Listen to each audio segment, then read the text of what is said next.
Hello everybody, my name is Adam and this is another slingshot making video. This time around I'm explaining what these pieces are, and what you see here are a laminated slingshot. Yes, piece by piece. Now I just want to go over quickly what these pieces are. This here would be the core of the slingshot. This here would be a liner, and this would be the scale. So a lot of times people have two liners and two scales, but for this frame this is what I have. And this piece over here, some people are used to it being called a palm swell, but it's going to be a pinky swell. Yeah, I like my slingshots to have a little piece in the front or the back as opposed to the front. A lot of people put this palm swell here so they have that comfort, but I like a little pinky swell there because it just kind of gives me a lot of secureness in the front, so that when I'm pulling on the forks this way, the slingshot is moving forward. Right, so that piece will be moving like that as I'm pulling the bands back.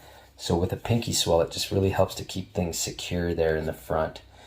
Anyways, too much information on that. So I use my drill press and I go all the way around a full sheet of micarta, and then I cut it out with a bandsaw. I had sanded this, and then that gave me a core. I kind of liked it quite a bit, so I thought maybe, you know, I'd use it for a template. Well, I guess I should say that I started out with aluminum in the beginning, right? So, and then I used the aluminum to make this. Needless to say, same thing, right? Same process. This could be a core, which I then used this as the core to make this piece. So what I did was I cut out roughly, well, I drew out the shape on a piece of G10.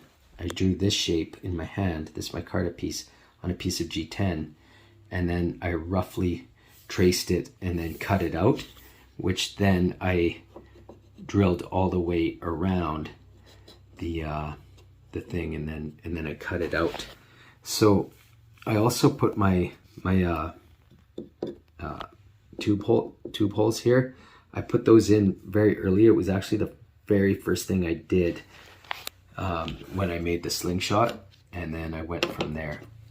Of course, I needed a liner, so I used this piece of liner material here, and I did the same thing, tracing around and cutting it out roughly. And then once that was done, I was able to use some pins in the holes, right? I stuck some pins in the holes, such as these copper pins that just happen to fit perfect. I put them in there, and then I grabbed a third copper pin, and I drilled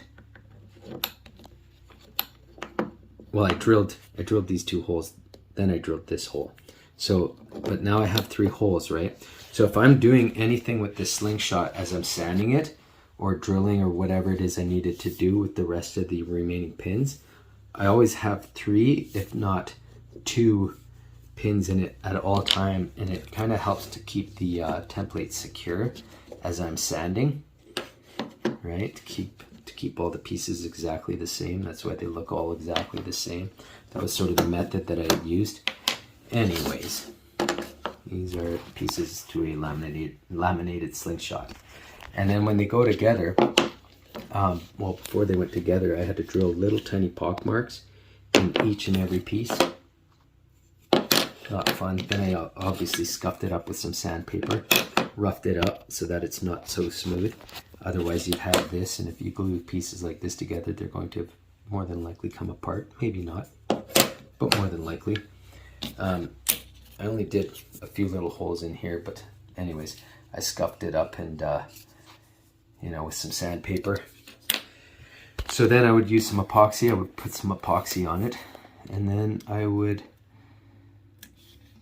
put some epoxy on it, and it would all kind of go together like so, right? It would go scale, liner, core, or core, liner, scale, whichever, right? So there won't be any pins in this part, but just for example, I'm going to put them in right now just because I like to, right? And then all the pins go together just like one great big messy puzzle. And for this one here, I have a mosaic pin that I made, so that's always nice in a slingshot. And then of course I have the liners for the pinky swell here, and I do the same process, right, with both pieces, the liner and the pinky swell. And then these will go in here. Now, one more process that I will do before I glue this all up is I will scuff the pins up with some 220 grit sandpaper, just to kind of give it a bit more like this, kind of like the same thing with the scales, so that it's not so smooth.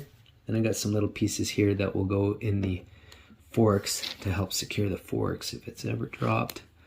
And then that's kind of what I'll have in the end. This will be a little more concave in here. Here it is once I epoxied it. It's already been clamped and dried up. And I got this little bit of a mess here. It's usually not a mess once you get to know the right amount of epoxy to use, but I can just sand that up. You'll go through a lot more sandpaper with the extra epoxy all over it though. Gunks up your sandpaper. Anyways, this is it. Just made sure everything was even, stuck the pins in, clamped it up, and now I got this. So I'm going to cut the pins off. Alright, so here you have the laminated slingshot. The pins are cut off. It's taken over to the sanding machines, and it's slightly buffed up. Now, I ended up having to scrap the palm swell. It was giving me a lot of hassle, unfortunately, so I had to unfortunately put an end to that. But I do like the way that it turned out. I think it turned out quite gorgeous. I didn't buff it up too much because I want a natural patinaed look to happen to it, which is something rare you see in slingshots these days. You mostly see it all covered in buffing compound. You know, it might look good on camera. You know, it's kind of like a beauty filter or something, but nothing wrong with that. They do look pretty. But anyways, here you go. The other side, this is the scale side. It's almost like two slingshots in one, right? Didn't need two scales, so I didn't put two scales on it. I think it's got a cool look. So there we have a laminated slingshot. If you like my content, please like and subscribe. Thank you for watching.